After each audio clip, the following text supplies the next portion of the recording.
Welcome to the University of Leeds Building Capacity Project funded by JISC. This illustrated toolkit or roadmap is one of the project's outputs, and it demonstrates a recent learning journey related to a university strategic priority. A key strand of the Leeds Building Capacity Project is how we draw on current external JISC-funded projects to address the priority of improving effective feedback to our students. This project aims to achieve this through the use of technologies. So on this journey, what did we do? Well, at the outset, we asked ourselves some questions. How can technologies support timely and effective feedback for students? Should we have different forms of feedback for different kinds of assessment? And are some technologies contributing to enhancement, or are they additional to existing feedback practices?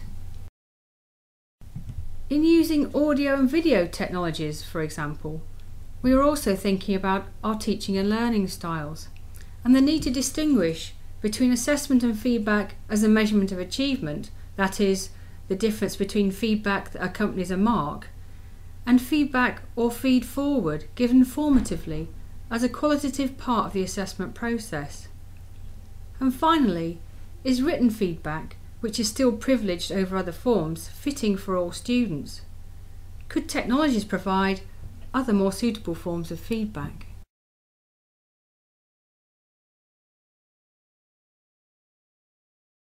The next stage of the journey was to explore the extensive JISC database for projects using audio and video technologies in providing effective feedback. We selected 6 projects we thought might be appropriate for the Leeds context. Then we sought advice and endorsement from JISC on the adoption of these outputs from the chosen projects.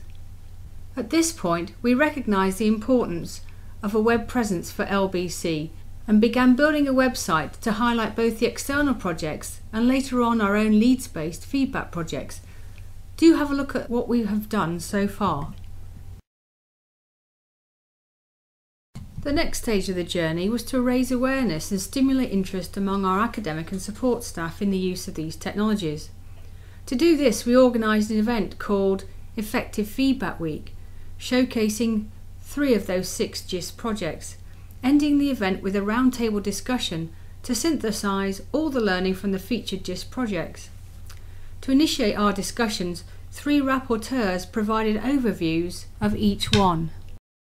Here is a snapshot of each of these project presentations, which can be seen in full on the project website. Firstly, Chant Chang from the Psychology Department at the University of Aberystwyth describes the AFL project, a comparison of 3 different kinds of audio and video feedback to students.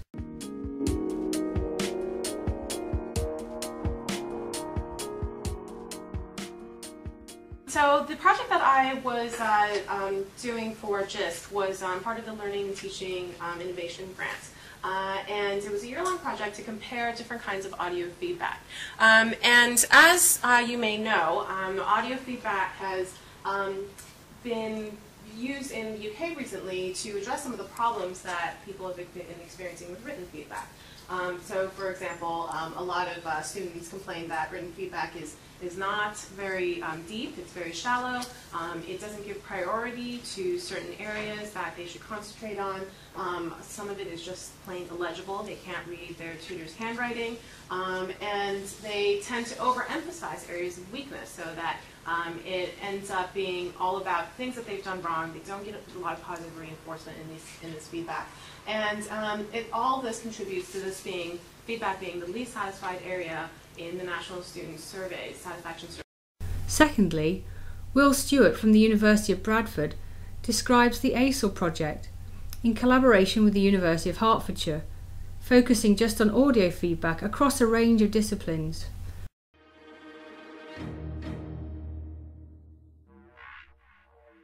Our project was called the Audio Supported Enhanced Learning Project.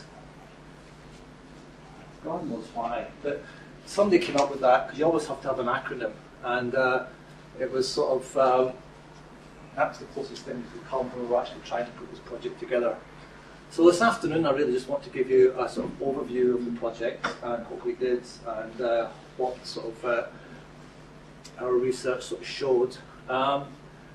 Maybe if you haven't heard audio feedback, what does it actually sound like? And what does audio sound like when you actually give it the sound? And maybe a discussion of how you could use audio in your own teaching. It was a joint project between ourselves at Bradford and Hertfordshire University.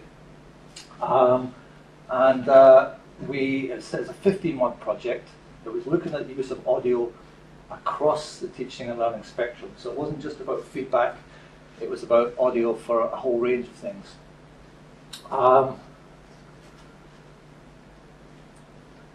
These are the areas of research that we were involved in across the two institutions. So we looked at the use of audio for self-reflection and self-assessment. Students using audio to reflect on their work, to reflect on their practice, and to self-assess themselves. We looked at the use of audio for formative and summative feedback. So lecturers, teachers giving feedback to their students. And we looked at the use of audio in collaborative group work. Students actually using audio again as part of projects and things like that. And thirdly, Julian Park from the University of Reading and Steve Moore from UK Centre for Biosciences here at Leeds present the ASSET project, which included both Reading and Plymouth universities. ASSET highlights the benefits of audio-video feed-forward, helpful information to prepare students for their assessments early on in the assessment life cycle, prior to submission, and also importantly, rapid generic feedback to students immediately after submitting their work.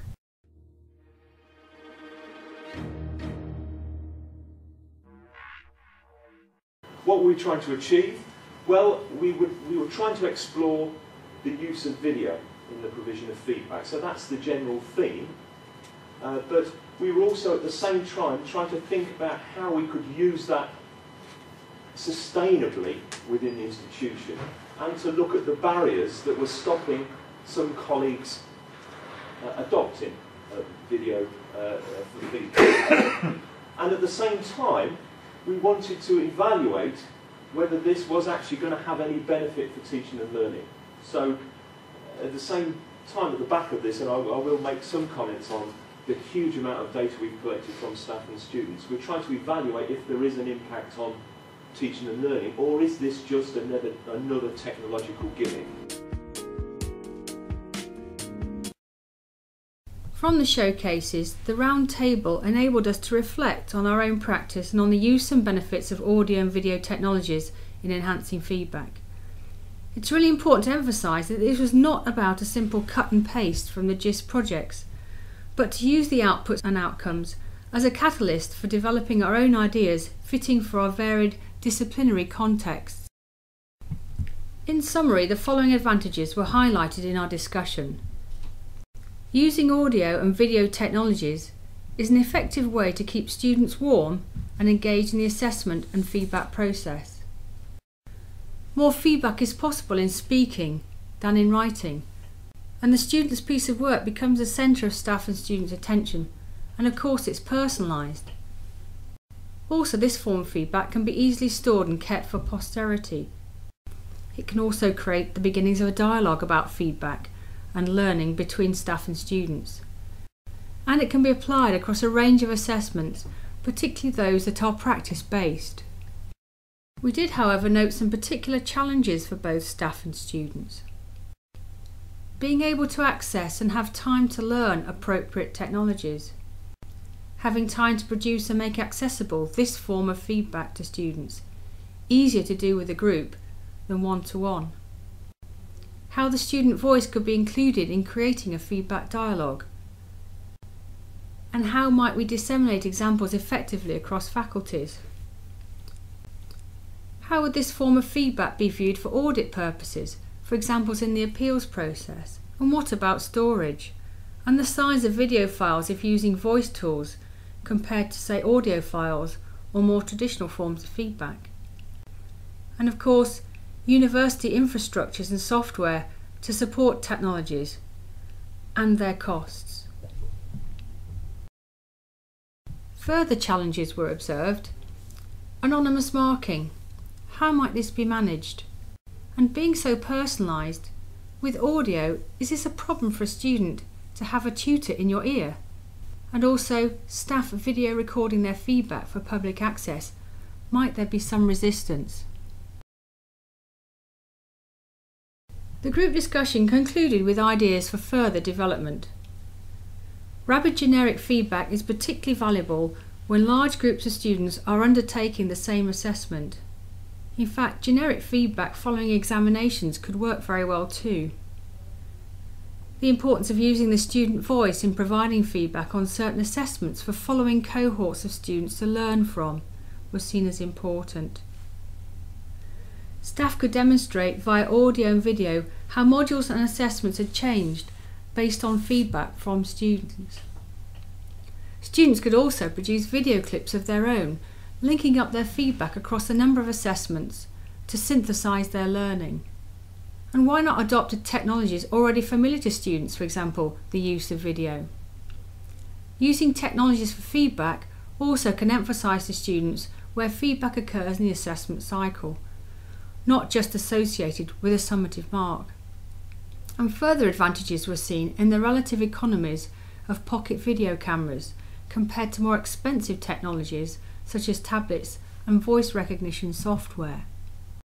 Some key action points then emerged. Develop easy-to-use guides for staff and students. Pilot use of digital video cameras for generic fast feed-forward.